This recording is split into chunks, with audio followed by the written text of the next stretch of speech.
go to Sunday Morning Magic in the early '90s, and he was there, and always involved in service, doing the right thing, and helping out whoever he helps out. We meet 3-4 times a month every Thursday. So you know where I live. You're welcome to come at 9 o'clock Thursday morning. And we talk about what was like, what happened, what it's like now. I mean, what do you tell somebody who has 30 years of sobriety, who knows how to stay sober? And Thomas is one of those. Not only that, he's a great friend, and I appreciate him so much. So with that. Thank you.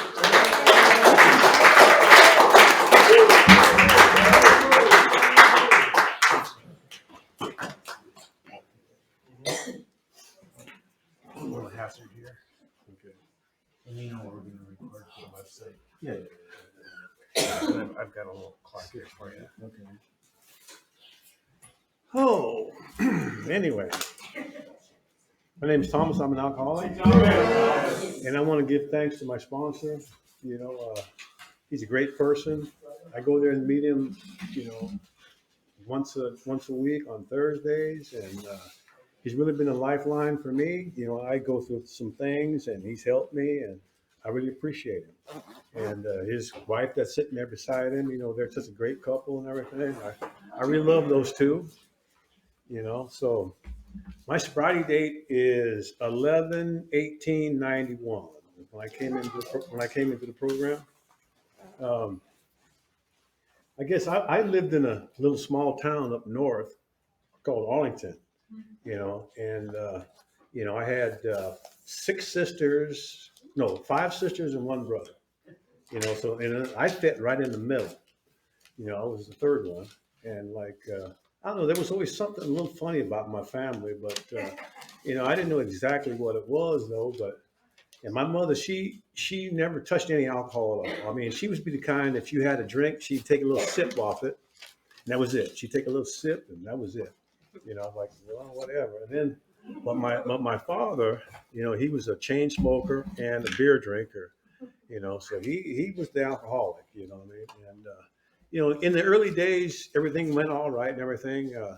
We had a good time. I remember going out fishing and doing all this kind of stuff. I really liked that bond that we kind of had. And then my uncle passed away, and then it seemed like all that stopped, right? And then there was something missing, right? And then my mother and my father, they kind of, things just started happening. It wasn't good, what I mean? And we went through a lot of trauma, and it was nightmare, what I mean? And me as I just thought that, I didn't quite understand it though, but back then too, your parents were everything to you, right? And the way my father was, you didn't even question them. And like my mother, she was a farm girl too, so you didn't question her either. What I mean? Whatever she said or whatever, what I mean? Matter of fact, I didn't want to mess with them, But so I just went through all this stuff, man, and I think it did affect me, what I mean? And then being up there in Arlington, we were the only black family up there too. That was a little tough too, back in the 60s and 50s, So, I went through a lot of racism and things like that up there too, and it kind of made me bitter. I kind of got bitter in life. I kind of got really bitter, but when my mother and father finally broke up, my mother was she's the one that did everything, right? And that's what really bothered me, because all the men in my family, I couldn't really look up to them, because they never did anything. They're all drunks and everything. It was just the women that did everything, and I'm like, I didn't kind of like that, but whatever, but I do love my mother. She's 91 right now, farm girl, still packs wood into the house and everything. I mean, she's a very good example to me. I just love her, and so when my mother and my father broke up, and then my brother, he was the oldest, so he was like 5 years older than me. When he left, I was like surrounded by women. I had 5 sisters and my mother, and my mother at that point, she was mad. She was kind of mad about what was going on. And I don't know, being around them 6 women was killing me, what I mean? It was literally killing me. So I stayed involved in what was I doing? I played football. wrestling and track. That was my out. You know what I mean? I stayed involved, but I wasn't really that good. But I did it. You know what I mean? Just to get out of the house. Just to be away. You know what I mean? And it was kind of nice though because being me the only boy that I got the single room. Right? My sisters had to all stay in the same rooms together and all that. But me, I had my own separate room, so that was kind of good. You know what I mean? But I don't know. We lost our house that we had, and my mother went and bought this really nice house, and that was all. Everything was good. You know, what I mean, I thought everything was good there for a while. You know what I mean? But then she lost that house too, and at some point, I just figured I need to move on. So I went to college. I went over to Ellensburg, like Sharon. I was over in Ellensburg, and I didn't really start drinking until I was like 18. And it was kind of ironic. My mother, she was the first one that took me to a kegger because we used to have keggers out there, right? I went to a kegger, right? And automatically that alcohol, 'cause I was kind of shy and reserved, that alcohol made me feel good. I was always happy and everything. And, I feel like I could talk anybody into anything when I was drinking. That's how I felt. And then, I really didn't have no problems right then. But I went over to Ellensburg and, I always thought that I wasn't that smart, because I mean, even though I was on the honor roll in high school, it was like a con though, because I took the easy classes and all like that. And so, it was kind of a con, but I did, graduate with the honor roll. But so I got over to Ellensburg and I mean, everything was hard over there. I didn't, it was really hard. I got a tutor too, and that didn't help, what I mean? So I had a lot of problems over there in Ellensburg, but my drinking kept going up and up. And, I was free. I was away from home. I could do whatever I wanted to. And it was a bad situation. I mean, kept getting in arguments and fights with people and stuff. And like, I always thought I was a nice person, but, it just didn't work, what I mean? But my brother, before I left home, he had gave me this motorcycle. And so that's what I got introduced to motorcycles. So I was riding this 650, that's a pretty good sized motorcycle back then, a 650 Yamaha. And so I was riding that, but I never really got drunk when I was riding a motorcycle. You know what I mean? I know this is alcoholics anonymous, but I was smoking that wacky stuff. You know what I mean? And so I got introduced to the motorcycle. But then he didn't take care of it, so I lost it. Right? So back in my mind, I always wanted another motorcycle. You know what I mean? But anyway, so when I was going to college there, my father he was a BA from the union hall for the laborers union. And so I'd go during the summers, I'd go and work in the shipyard, right? And all the men that worked in the shipyard, they were all a bunch of drunks, man. They drink all night and then come and work during the day. That kind of fascinated me. I don't know why it did though, but you know what I mean. But those old guys are so crazy, man. They'd always talk crazy to me and everything. I was like, man, oh man, And then when I look at them crazy, they reach in their pocket, pull out their knife, like, what you gonna do, boy? I'm like, really? I was like, whatever. But that kind of interests me because you know what, I quit college to go to come there and start doing that. Start working in the shipyards. And it didn't really work for me. What I mean, it really didn't work. Because I couldn't get along with anybody there. What I mean, and the supervisor that was there, he was my dad's good friend. And my father, he's always irritated. He's always talking about my mother. And so I didn't like that. What I mean, and then this guy didn't like me. So at that point, I was getting older, so I didn't, I just really didn't care about anything, right? And my drinking my drinking was my out. Drinking was my out. I could do that, and nobody would bother me. What I mean, or whatever. So I don't know. It just at about 1980, I was. I had a bunch of girlfriends and this and that. I was doing all this crazy stuff in Seattle. I mean, for a while there, I was wearing suits and ties, acting like I was some kind of player. You know what I mean? And all this stuff, and and none of it was working. None of it was working. You know what I mean?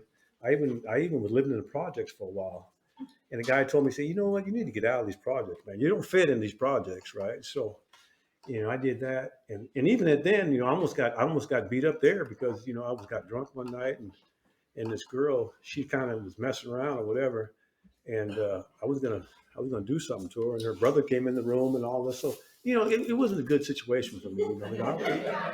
So I left there, and finally, I in 1980, I met my wife, and she was walking down the street on Broadway up in Seattle, and and I knew this girl that she was walking with. And at that point, I was just tired and disgusted, and I didn't want nothing to do with women or whatever. But you know what? That thought came across my head, right? I passed by and went to the store, and I said, you know what? I got to go back. So that's what I did. I went back, and we've been together ever since. We've been together ever since then. 1980. But at first everything was good with me and her. I mean, I wasn't really out of control and everything, but then she had her problems too. I had, and then my drinking just started getting crazier and crazier. And then at one point we were going to break up, and then I come find out she was pregnant, right? So I'm saying, well, I get to have a kid now, so I said, okay, fine. I mean, so I didn't want to leave no kid laying around stray or whatever, what I mean? So at that point, I started working. I finally got a good job at the shipyard, and so I took care of her, and we had our first kid. And at some point, I had stopped drinking for about a year. What I mean? And life was good, but really, what messed me up though was that the day that I had the kid, I went to my father and I told him to say, I just had the kid. You want to come with me to the hospital and see the kid? That was a big day for me, right? He told me, he says, well, no, son, I got a cold. I don't think I should go, and that really hurt me, man. That really hurt me, man. So you know what I did? I got my buddy, me and him started doing circles around the hospital drinking, what I mean? So I went back to drinking, and then so it was kind of crazy though, because I kind of put my wife through hell for 10 years, for about 10 years. I mean, I was doing all kind of crazy stuff. I'd work at night. I was working in the shipyard, and I'd work swing shift, and so it was perfect for me. I mean, I could get off at noon, get off at 12 o'clock, drink for a few hours, whatever, and then I could still get home and still get up with the kids. What I mean? And that was my scenario, right? I just drank and drank, and it didn't work, But I always attended my kids' games, stuff like that. I always did that stuff, but I didn't want to, be like my father was, not never show up or anything, you know. Like I'd be sitting there, like I was in Cub Scouts, and I'd be sitting there waiting for him to come home because we only had one car, and I'd be sitting there. It's almost like dressed up, no place to go. He never would show up. So, I was like, God, dang. So I'd have to go in there and put my clothes off. My mother was always the good one.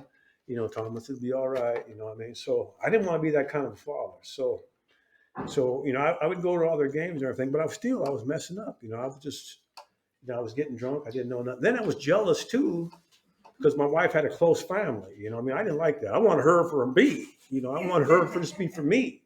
But no, she was really into their family. She's Hispanic, and they're kind of close with their families. I didn't like that. I mean, I said, no, you're supposed to be with me. And I don't know, that didn't work. That didn't work. So, but then at some point, my drinking, I became starting to black out. I started blacking out and everything, and that was hell, man. Being a blackout, having blackouts. I I didn't know where I was going to end up every night. When I drank, I didn't know. What I mean? But that obsession of the mind kept telling me to keep trying it, keep trying it. What I mean? And I'd quit. I'd quit for a while, and then I'd go back to it, right? And I was getting to the point too that some of the stuff that I thought I'd never do, like getting kicked out of clubs, being escorted out of places and stuff like that, I thought that would never happen to me, start happening. But the insanity of it never stopped me. I kept doing it, right? And then I remember one night, my whole goal was to go out and drink, come home, and then go in the house, go to sleep, and not mess with my wife, and everything will be fine. Well, guess what happened?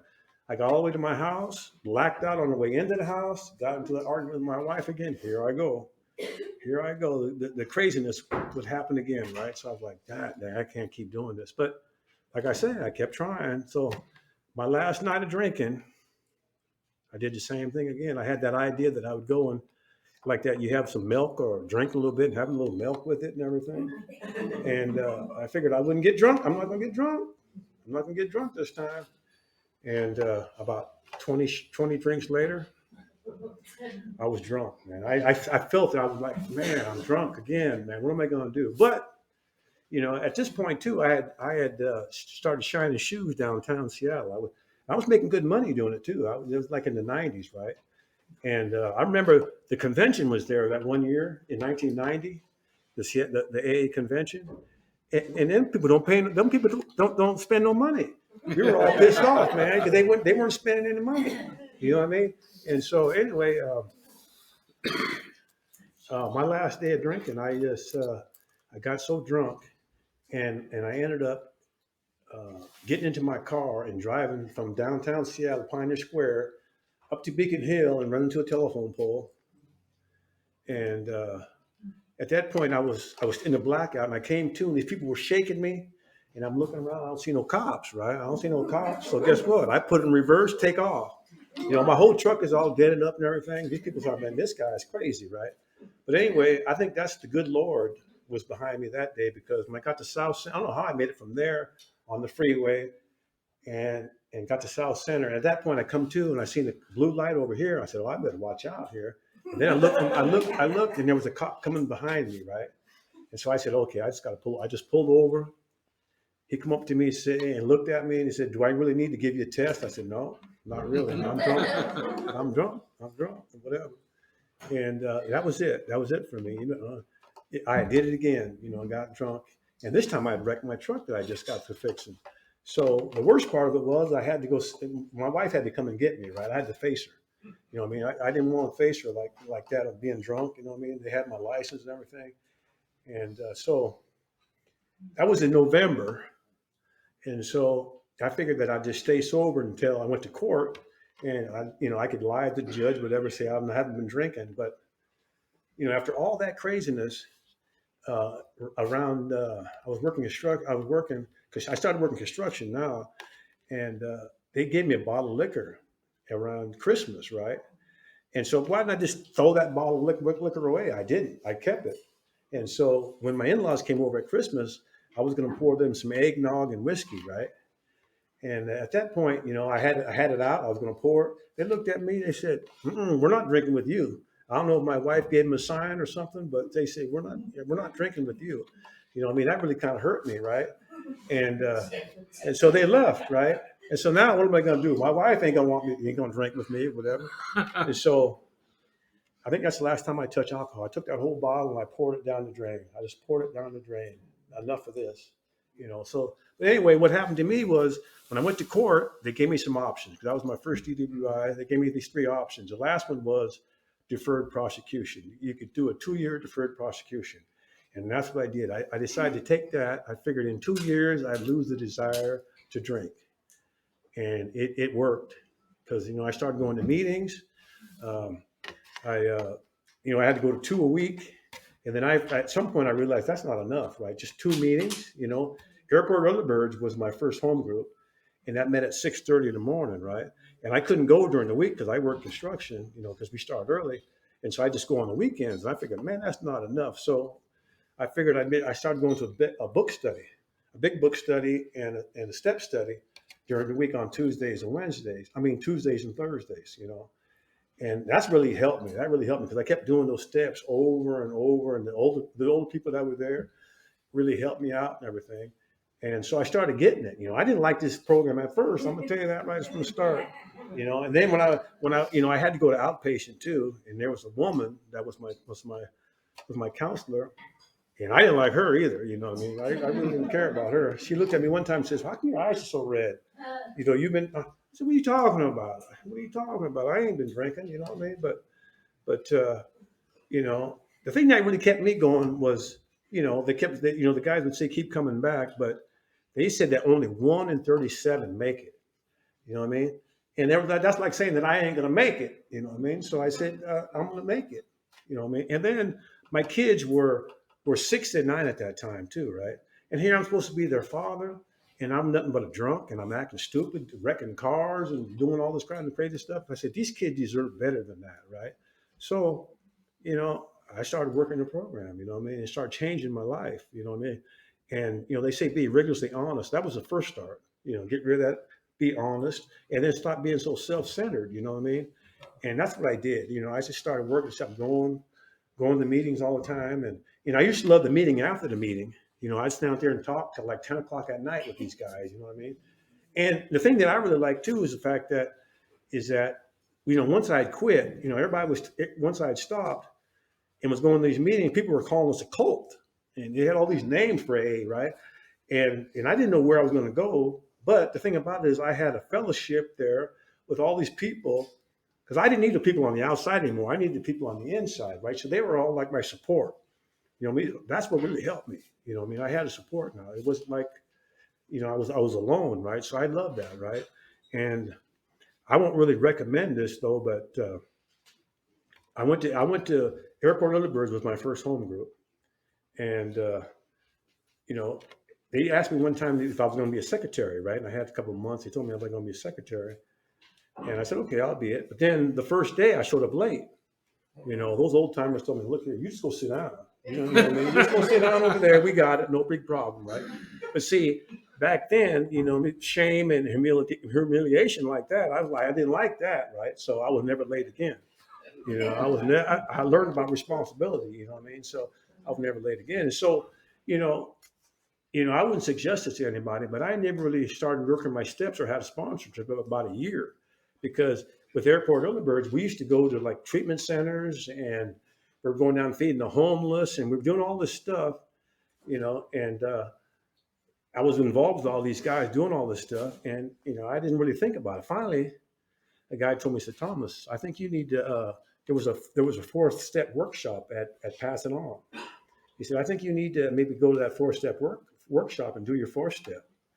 I followed directions, so that's what I did. I went there and I got the worksheet. I filled it all out, and then my first sponsor, John Dickerson, I picked him, and then I did my steps.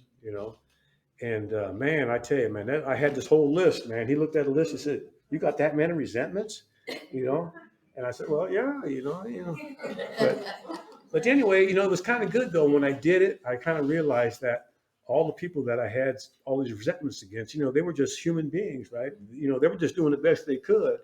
You know what I mean? And why should I just hold it against them? Like my brother, like we don't even have a relationship. Even today, that really bothered me. You know what I mean? And some of the things that happened, and it's just so I had to let go of those resentments. And Alcoholics Anonymous, everything like acceptance, right? I didn't like that acceptance either. I got accepted things even though I don't like it. You know what I mean? I didn't really like that at first though, but it all worked though because I had to accept life on life's terms. And it basically just changed everything that perspective that I had because when I came in here, I had low self-esteem. You know what I mean? So I thought that I should be farther up than what I was. And it really bothered me, because like I see my sisters and everybody doing good, and I wasn't. But I just say, shit, they just they're paying all this money for these houses and everything. You know what I mean? They're in debt. You know what I mean? That was my answer to that.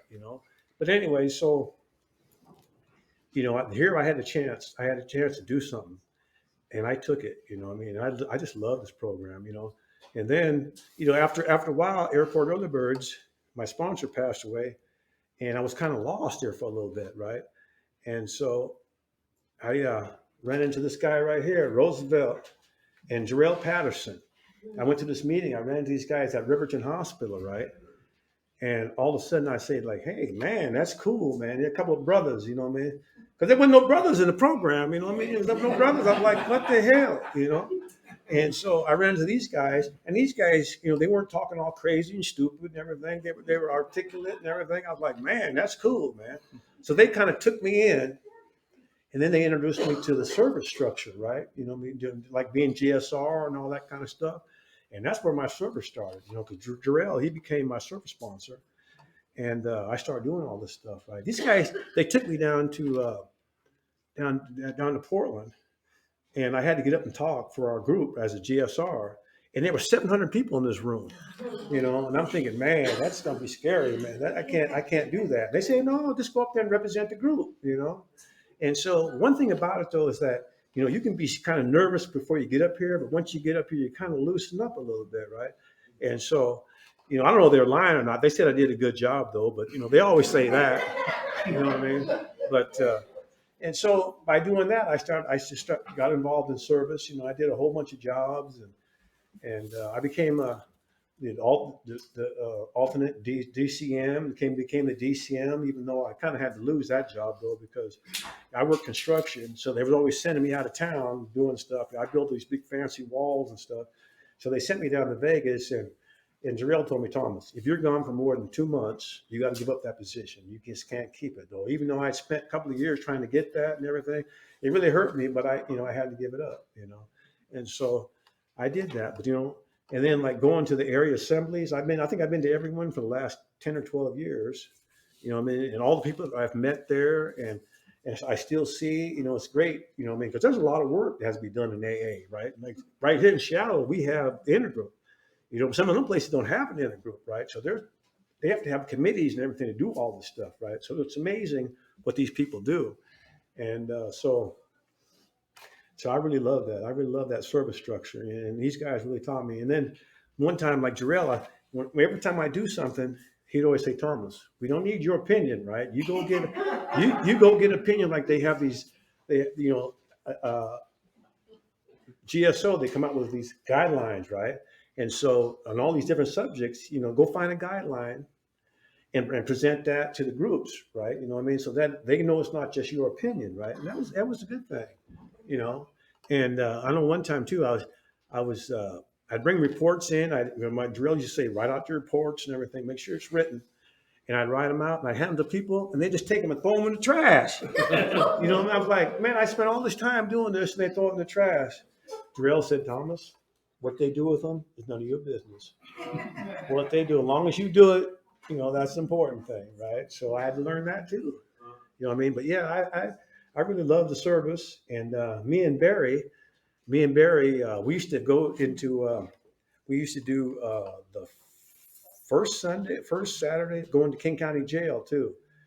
And I did that for like 12 years, man. That was really, really, really kind of something special too, because those poor guys, they a lot of them wake up in the morning, they done did something, they didn't know what they really did, and they're headed back to penitentiary. And so to sit there and talk with those guys, that was really important, And it was kind of scary too, though, because you had to go inside the jail, and them cell drawers are clanging and everything.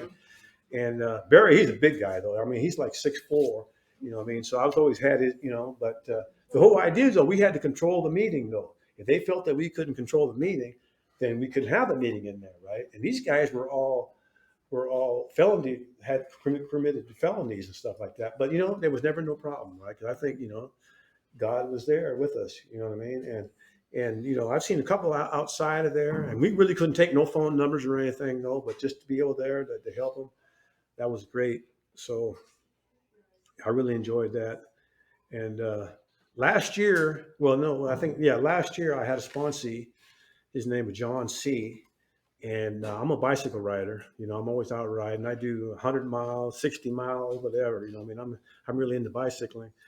And I was out on this bike camping trip, and all of a sudden his daughter called me, and he was like 82 or 83 years old, and they found him down there in the gym. He had passed away, right? And me and him had spent a lot of time together. We used to answer phones down here together, and he was really sad that he left us. He left us, and I was kind of close with his family too. And we had a memorial down here and everything for him, and that really kind of hurt me a little bit. That that poor guy, he's gone. But that's the way life is. And yeah, that was hard. Those things happen in AA, right? But I can get through it though, because I have a sponsor that I can talk to. I got a sponsor that I can talk to when everything's get a little sticky or whatever. And so anyway, I don't know. AA's been really good to me, man. It changed my whole perspective. It got me more teachable. It got me more of a worker among workers. Like as a job, everything turned out of the job. I no more had to hate people or disrespect people, and everything. I think this program puts you in places where good things can happen to you, right? And that's what I think AA has done for me, And then my youngest son, he went to Washington State. I was able to put him through college, right? And that's a great accomplishment for me that he actually graduated from college. I just love that, right? I don't take no respect. That's all God, but I was able to provide the money.